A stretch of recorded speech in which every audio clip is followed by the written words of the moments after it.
লোকে মিষ্টি করে ডাকে পেনপুর। এখানেতে কাক কোকিল দুটি স্বরে ডাকে, দিন শেষে ভালোবাসা সবার উপর থাকে। মানুষগুলো মাটির সুরে গায় জীবনের গান। 7 কিলোর একটি গ্রাম পরানপুর তার নাম, 7 কিলোর একটি গ্রাম পরানপুর তার নাম।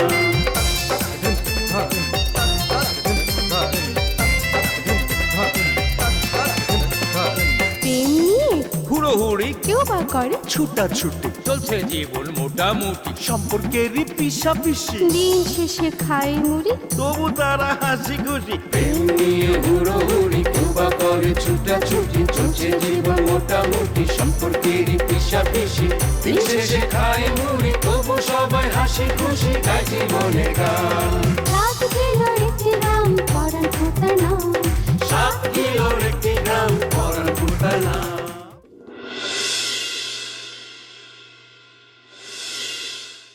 আরে নাই মাঝে ওই শতান নেই কই আছিলি?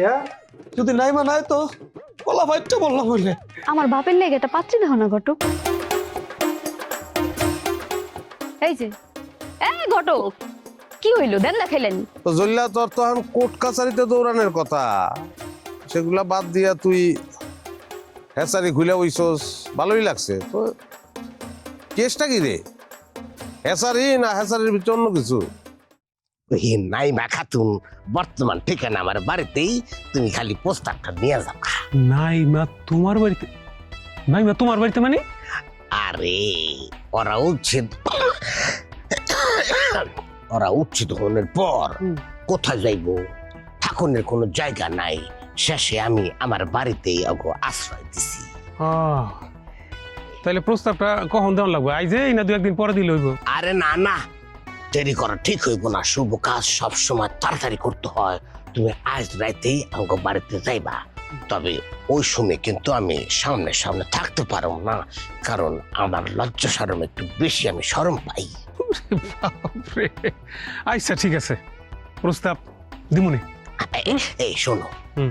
একটা কথা, এই বিবাহের বিষয়টা তোমার আর আমার মধ্যে সিরকেট থাকবো, এটা বাইরের কারো কৌনের দরকার নাই, বিশেষ করে আমার খান্নাস বউ।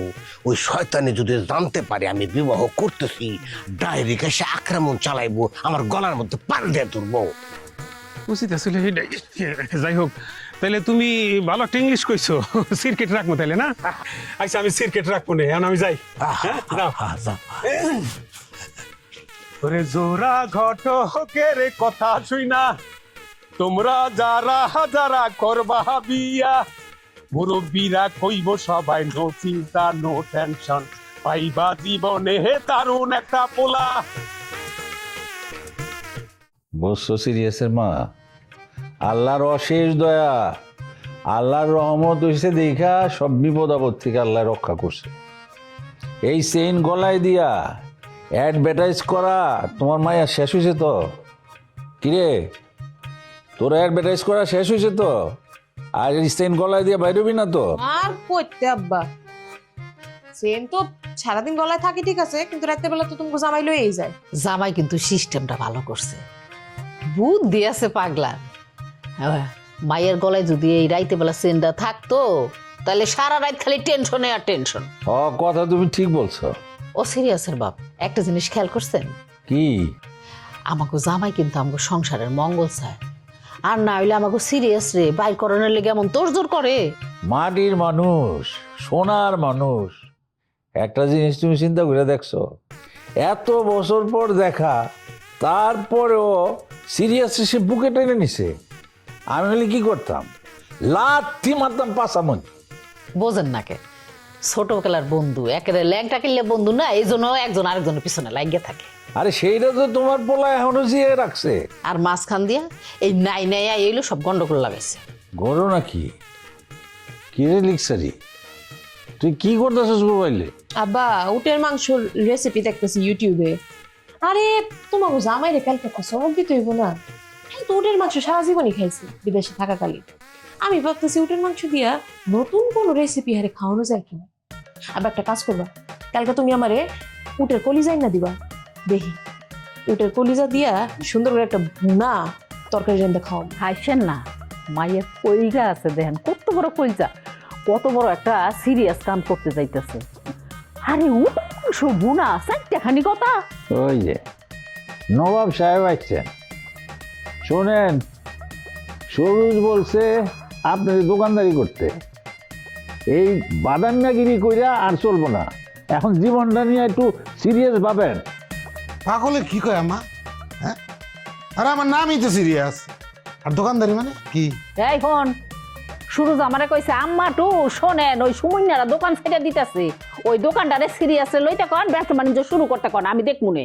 হ্যাঁ আইছে, আমি দোকানদারি করবো না? আমি তোর মন এই হইলো সব আজে বাজে চিন্তা, সুরজ কিন্তু তোর ভালো চায়। হ্যাঁ ভালো চায় না ঘন্টা। আল্লাহ, কোন হালায় যে গ্রামের মধ্যে ওই চিন্তার ঘটনাটা ঘটেছিল, হ্যাঁ ওর লেগে আজকে আমার এই দশা। পরে যদি আমি হাতের কাছে পাই না জীবন ধরে আমি কেন করবা না? কেন করবা না? সারা জীবন কি বাপের ঘরে বইয়া খাইবা? আইসেন রে, একদম চুপ থাক। সুরুজের পাওয়ার পায় সবার হেডম মেরে গেছে না? হেডা মেরে হানো দেখছো কি? আব্বা সুমনের লগে কথা কয়ে ফাইনাল করে লইছে, দোকানে সবকিছু জিনিসপাতি নতুন কিনা দিব, নতুন করে সাজাই দিব, তুমি খালি বৈশা বেচবা। যদি না করো না তাইলে কিন্তু কইলাম সিরিয়াস মিয়া। সুরজ মিয়া কইছে এখনো কিন্তু মামলার চার্জশিট হয় নাই, তোমার নাম কিন্তু দ্বিতীয় আসামিতে দিয়া দিব।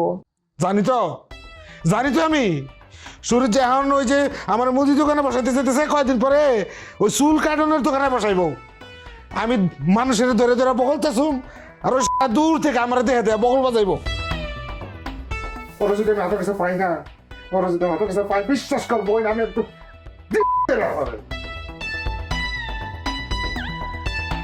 তোমার তালে পরে এখন আর কেউ কাজে নিচ্ছে না? না, এখন আর কোনো গানের বায়না পাচ্ছি না। আর পাবো কিরম করে? আমি তো অচল হয়ে গেছি, অচল নয়। সামনের দিনগুলো কিরম করে চলবি তাই ভাবতেছি। ফকিরের ভিক্ষে করে আনা খাবার খেয়ে আর কতদিন? আজকে কে একজন মানত করে মুরগি দিছে, সেই মুরগি রান্না বসাইছে। যাই কও, কিরম খাবার তো আর আমার গলা দিয়ে নামতেছে না খয়রাতির বাপ। কি কব কও, সুরজ যে আমাদের এরকম একটা ক্ষতি করবে আমি চিন্তাও করতে পারিনি। হ্যালো, ইমান কাকা কি বাইতে আছে নাকি? হ্যাঁ বাড়িতে। কি যা ঘটক, ফটক কেন? আসো আসো। না হয়েছে কি, দুপুরবেলা আমার সঙ্গে ওই ঘটকের সাথে দেখা হয়েছিল। আমি ওই নাইনার জন্য একটা পাত্র কথা কইছিলাম, আমার মনে হয় তারই সন্ধান পাইছে। আসসালামু আলাইকুম। তা আপনারা সবাই ভালো আছেন নি? আমাদের আর ভালো থাকা। শুনছি কাকি, ইমান আলী কাকার কাছে সবই শুনছি। কি আর করবেন কোন, সবই আল্লাহর ইচ্ছা। আল্লাহ তার বান্দা বান্দি রে মাঝে মাঝে বিপদ আপদ দিয়া দিলটা যাচাই করে। ঠিকই কইছো ঘটক, তা নাহলে দুপুরবেলা তোমার কইলাম আমার মেয়ে নাইনের জন্য একটা পাত্র দেখার জন্য, আর রাত না হইতেই তুমি পাত্রের সন্ধান নিয়েছো। এইবার কও পাত্রটা কেরা, কি করে, কোন বাড়িতে থাকে, কোন মানে তার গ্রাম কোনটা? পাত্র তো আপনার হাতের কাছেই আছে। কি করছো? আমি বুঝতেছি না হাতের কাছে পাত্র মানে। যাই হোক আসো দি। আরে ফকিরই তো সেই পাত্র। কি? হ্যাঁ, সেই তো আমার প্রস্তাব দিয়ে পাঠাইলো। আমারে কইলো তুমি যে প্রস্তাবটা দাও, আর কইও আমি আজকে রাত্রে ওই গঞ্জে উরুস মাহফিল হইব, সেখানে কাটাইবো। এখন আপনারা রাজি হইলেই হয় আর কি। আপনার এত বড় সাহস কেমনে হয়? হ্যাঁ, আপনার এত বড় সাহস, আপনি ফকিরের বিয়ের প্রস্তাব নিয়ে আমাকে কাছে আইছেন? ও মা, এখানে আমার কি দোষ? তোমার বাপে কইছে বইলেন আমি আইছি। তাছাড়া আমার কাজই তো হইলো এক বাড়ির প্রস্তাব আরেক বাড়িতে নিয়ে দেওয়া, তাতে সে ফকিরই হোক আর রাজা বাদশাহী হোক। এই ওঠেন, এক্ষুনি বাড়ি থেকে বের হয়ে যান, নাহলে কিন্তু। নাই, তুমি কিন্তু আমার রীতিমতো অপমান করতেছো। হ্যাঁ দেখো, এত দেমাক দেখানো ভালো না। দেমাক দেখানোর আগে নিজের চেহারাটা একবার একটু আয়নায় দেখো, চক্ষু বন্ধ কইরা নিজেকে পজিশনটা একবার ভাবো। কি আছে তোমাগো? কিছুই নাই। অথচ ফকিরের বাড়ি আছে, জমি জিরাত আছে। ফকিরের বাড়িতে থাইকা আবার ফকিরের লগেই দেমাক দেখাও, আর সেই বাড়ি থেকে আমারে বাইরে যাইতে কও। হ্যাঁ, হ্যাঁ নাই নাই, তো কথা কম কো, এত কথা কস কেন? হ্যাঁ ঘটক, তুমি কিছু মনে করি না, ছোট মানুষ কয়ে ফেলাই দিছে। তা ঠিক আছে, প্রস্তাবটা যখন তুমি দিছো, আমরা চিন্তা ভাবনা করে তারপর ফকিরকে কয়ে দিবানি। হ্যাঁ জানায়েন কাকা, জোড়া ঘটকের এত সময় না এই যে কারো বাড়িতে এসে ঘন্টার পর ঘন্টা বসে থাকবো। আসসালামু আলাইকুম। ওয়ালাইকুম সালাম। আব্বা তুমি এটা কি কইলা? চিন্তা ভাবনা করে জানাইবা মানে? ঠিকই তো, আমার মেয়ে কি গাঙ্গে ভেসে এসেছে? হ্যাঁ, ফকিরের কাছে একটু আশ্রয় নিয়েছি, সে আমাকে উপকার করেছে বলে কি যা খুশি তাই করবে? আরে ধত্তেরিকে, মাথাটা একটু ঠান্ডা করো। হ্যাঁ, ঘটক প্রস্তাব দিছে বলে কি আমি ফকিরের সাথে মেয়ে বিয়ে দিয়ে দিচ্ছি নাকি? তোমাদের জন্য খবরটা শুনে গা জ্বলে গেছে, আমারও সেরকম গা জ্বলে গেছে। ফকির এরকম একটা প্রস্তাব কিরম করে দিল, এইটা ছিল ওর মনে? আমি মনে মনে আগেই টের পেয়েছিলাম, উঠোনে বসে যেদিন চাঁদনি পশরের গান শোনাচ্ছিল সেদিনই টের পেয়েছি। আব্বা চলো, তুমি আর আমি যাই ফকিরে ধরে নিয়ে আসি, আজকে ওর জমিনে ওর জ্যান্ত মাটি দিমু। মাথা ঠান্ডা করা লাগবে, আমাকে সামনে কোনো মেলা ঝামেলা অপেক্ষা করতেছে, বুঝতে পারিস? যে পর্যন্ত আমাকে একজন মানে এই ঝামেলা না যাবি সে পর্যন্ত ওর তাই তাই থাকতি আমি, বুঝতে পারিস? আর এরই মধ্যে ওই ফকিরের নাকে রশি দিয়ে ঘুরবি, তারপর অবস্থা বুঝে ব্যবস্থা। এই জোড়া ঘটকের মানুষ শিডিউল পায় না নিয়ে রাখইরা, আর আমার লগে রাগারাগি করে। হ্যাঁ আচ্ছা দেখ মুনা কোন রাজার বাড়ির পোলাইয়া বিয়া করে লয়ে যায়। এই লাইন লাইন তো সুমানে কিন্তু চলে মিন এই কে ডাকা মারে? আরে এই ঘটক, আতঙ্কিত হও না, আমি আমি আমি ফকির। দেখছো তামসা, দূর মিয়া, তুমি আমার ডর দাই হেলাইছো এই নাটকের উপরে। তুমি এই ঘটক করে উঠছো বাগে নাল। তুমি এখানে কি করো? তোমার না ইয়ে যাওয়ার কথা, গঞ্জে যাওয়ার কথা, ওই যে উরুষে। আরে আমি তো উরুষে ছিলাম, কিন্তু হ্যাঁ গো, আবার খিচুড়ি পাক করতে সময় লাগতেছে। এদিকে আমার মনের মধ্যে খালি আঁকুপাকু করতেছে, এখানে কি হইতেছে, কি হইতে পারে, নানান রকম দুশ্চিন্তা। হ্যাঁ আসলে আসল খবর কি, সব ঠিকঠাক আছে তো? মনে হয় না। মানে কি?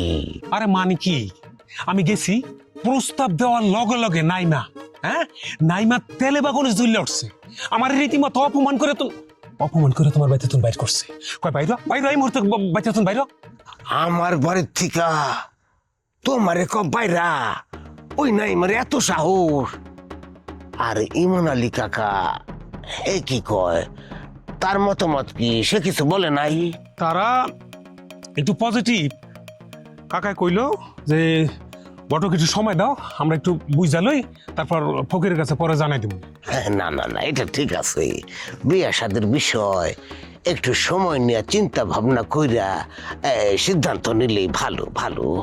কিন্তু আসল মুসিবত মুশকিলই তো হইতেছে নাইমা খাতুন, সেই তো প্যাসটা লাগাইতে পারে বহুত পিছনা মাইয়া। কি কাও ঘটক? সেটাই তো ফ্যাকরা রে। তাইলে এখন কি করণ যায়, একটা বুদ্ধি দাও তো। এইদিকে নাইমা খাতুন তো মনে করো আমার বুকের এই প্রান্ত থেকে এই প্রান্ত পর্যন্ত ওই একতারা তার লান গাইতে আছে, সব সময় খালি টুং টুং টুং টুং আওয়াজ করে। এই জন্যই সবার আগে নাইমারে শব্দ করতে হইব, বিন বাজাইয়া তারে বসে আনতে হইব। এটা অবশ্য এমনি এমনি হইব না। তাইলে এত সুন্দর মারাত্মক ধরনের একটা বুদ্ধি দিমু, এটা কি খালি হাতে হয়? একটা নোট সারো। ও বুঝতে পারছি, না ব্রেন জিনিসটা আসলে কিনে লইতে হয়। আছে কি না?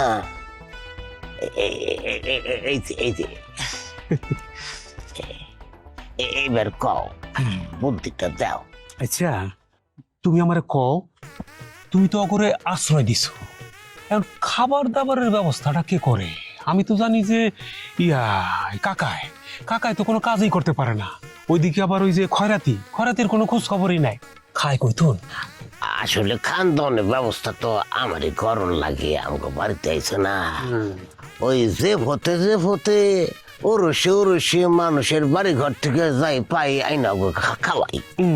এই যে এইখানে একটু টাইট দিতে হইব। কেমনে? হ্যাঁ, খাবার দাবার বন্ধ করে দাও, তারপর দেখবা সুরসুর করে আইসা তোমার পায়ের নিচে পড়বো, তোমার গলায় পিরিতের মালা দিব, ফুলের মালা। বিয়া করবো না বা না কইরা যাইবো কই? ও বুঝছি, ফিল্মের ভিলেন গুলান ওই টাইট দিতে হইব। হ্যাঁ, বাহ, ভালো বুদ্ধি দিছ। এই ঘটক, জোড়া ঘটক সবসময় মানুষে ভালো বুদ্ধি দেয়।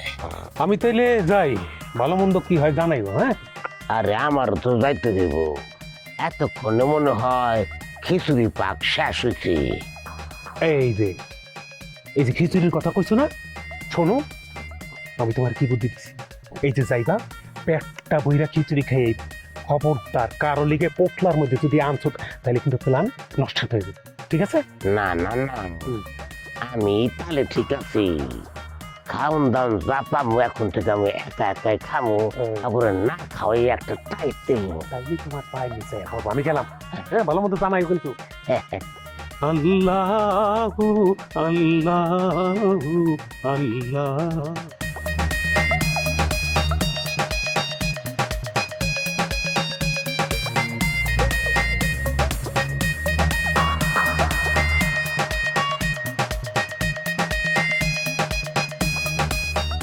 কিরে এমন করে কি দেখতেছিস তুই? আমার কি রূপ জ্বালায় উঠছে? খাইছে রে রূপবান ডিউটিন। তুই আবার সুন্দর আছিলি কবে? এই তো সমস্যা কি কত? হ্যাঁ, আমার দেখলে জলে তো না জলে। ইস, সকাল সকাল তোর চেহারাটা যে দেখছি, দিনটা যে কেমন যাইবো বুঝতেছি না। দিনটা তো মনে হয় ভালোই যাইবো, কারণ আজ তো আর কোনো রিস্ক নাই। কিসের রিস্ক? ওই যে গলা তো দেখি খালি, ছিনতাইকারী মনে হয় না আজকে তোর আশেপাশে ভিড়বো। ওই যে আইসে আরেকজন। ভাবছিলাম একটা অন্তত গ্রাম থেকে গেছে, আমার একটু জ্বালা কমলো না। এই গ্রামে খুঁটিটা গাইরা বয়ে রইছে। কি আর করবো কন, আপনার যে ট্রায়াল জামাই আমাকে তো ভিটা মাটি বাড়ি সব নিয়ে গেছে। আমার ট্রায়াল জামাই আর বেশি দিন থাকতেছে না, হ্যাঁ ফাইনাল জামাই হয়ে যাবো। দেমাগের জ্বালায় বাঁচতে না, জানোস নাই নাই আমি ওগো বাইতে গেছিলাম একটু সোনার উপর পানি চাইতে, যে জইলা বাইরে গোসল করামু। ওই পানি তো দিলই না, উল্টা আমার উল্টা পাল্টা কথা শোনায় দিল। দেখলাম তো, টান দিয়ে নিয়ে গেলেই ভালো হইতো, তখন দেখতাম না কেমনে ফাইনাল করে। আরে সবাই নিজের মতো কুফা মনে করেন না যে কুফা দিয়া লয়ে যাবো গা। আহারে, আপনি যখন এতই ভাগ্যবান তাহলে আপনার গলার চেন কই? সুরজ ভাই কি দিনের বেলা পড়তে দেয় না? জি না, এমন কিছু না। আমার না এরকম চেন টেন ফিন্দা ফুটাঙ্গিরি দেখানোর কোনো দরকার নাই। আমরা যথেষ্ট বড় লোক মানুষ, আমরা নিজেকে বাড়িতে ফিন্দেই থাকি যথেষ্ট। হ্যাঁ, ওইটাই ভালা, নাইলে মানুষের মুখ লাগবে। কারিনা, তোর হাতটা দে তো। কেন আমার হাত দিয়ে কি করবি? দে, আমাকে লেকচারে মনে হয় নতুন নতুন জ্যোতিষী বিদ্যা শিখছে। বেকারি না আটটা দে, ওইটু দেখা কোক যে সুরজ ভাই এখনো তোর কপালে আছে নাকি জ্যোতিষী বেগম একা একাই নিয়ে গেছে। আরে না, মাঝখান দিয়ে আমি গোটা খেয়ে গেছি। কোনো জ্যোতিষী বিদ্যা করতে আহিনি। ঘটনা হয়েছে কি কারিনা, ওই যে আমার চেনটা যখন ছিনতাই করতে আইছিল না ছিনতাইকারীরা, পুরুষগুলোকে না একটা নারী ছিনতাইকারীও আসছিল জানোস। সামনে দিয়া এমন করে নারী ছিনতাইকারীটা ধরছে, আর পেছন দিয়া পুরুষ ছিনতাইকারী আমার চোখের মধ্যে মরিচ দিছিল, এমনি করে থাবা দিচ্ছে বুঝছোস। এ লাগে না আমি এখন গ্রামের সকল নারী হাত চেক করে দেখতেছি যে ছিনতাইকারীর লগে মিলে কিনা, ঠিক এমন করে থাবাটা দিছিল এর লেগে। অবশ্য না রে, তোর হাতের লগে ওই নারী ছিনতাইকারীর হাত মিলে না। না রে, নাই নাই, মনে মনে শত্রুতা থাকলেও মাইয়াটা তো খারাপ না। ইচ্ছা করে যদি আমার ভরাই দিত, আমার কিছু করার ছিল ক? আইসে আমার কোথাকার সিআইডি, হ্যাঁ নাকি হার্ট টেস্ট করেই ভবিষ্যৎ করে দিতে পারে। এসব ফাইজলামি বন্ধ করেন, এসব ফাইজলামি আমার সামনে করবি না বুঝছো? তাইলে কি নাই নাই তুই কইতাছস তুই তোর হাত দিবি না? কে? আমি হাত দিব কে? আমি হাত দিব না। তুই যাই আর তোর সুরজ বাপেরে ক নাই নাই হাত দেয় না, ওই থাবা মেরে নিছিল ওটা নাই নাই ছিল, আমার কিছু যায় আসে না। হাউ করে হাউ। দেখলি দেখলি সেমনি কি কইলো? তুই কত এই কথা শোনার পরে ক সন্দেহের তালিকায় থাকে না? ওই যা কইছে ঠিকই কইছে। কি? হ্যাঁ, আমি তো আমার হাতটা তালে তালে দিয়ে দিছি। আগে যদি জানতাম এই কাহিনী তাইলে আমার হাতটা টেস্ট করা লাগতো না, আমি নিজেই তোর গলা টিপ্পা ধরতাম। আইছে আমার সিআইডি আর টেস্ট করবে।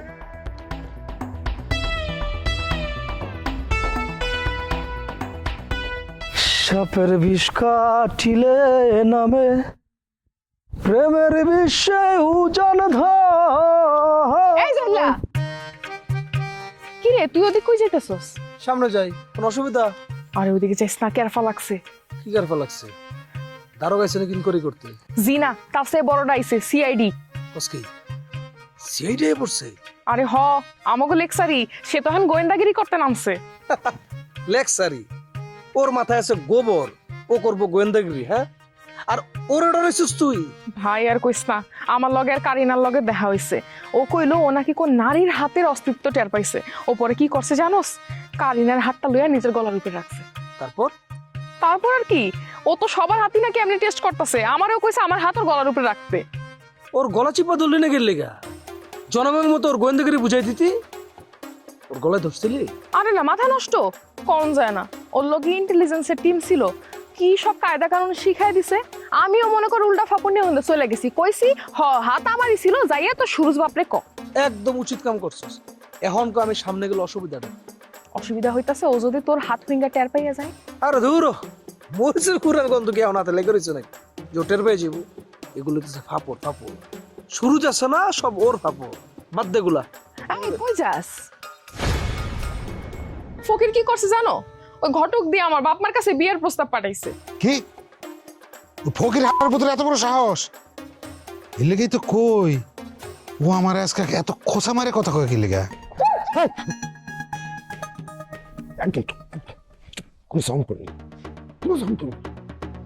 এই যে এটা দেখো, এটার বয়স হইল গিয়া 55। তবে মাইয়া কিন্তু ভদ্র নামাজি। যদি থাকো রাজি তাহলে ওগরে ফোন দিব আজি।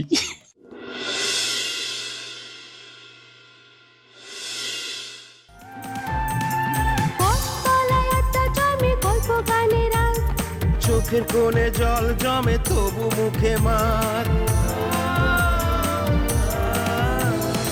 সবাই জানে হাসির ভেতর লুকায় অনেক কষ্ট। নদীর পাড়ে প্রেম লুকায়, হাতে ফেরে স্বপ্ন।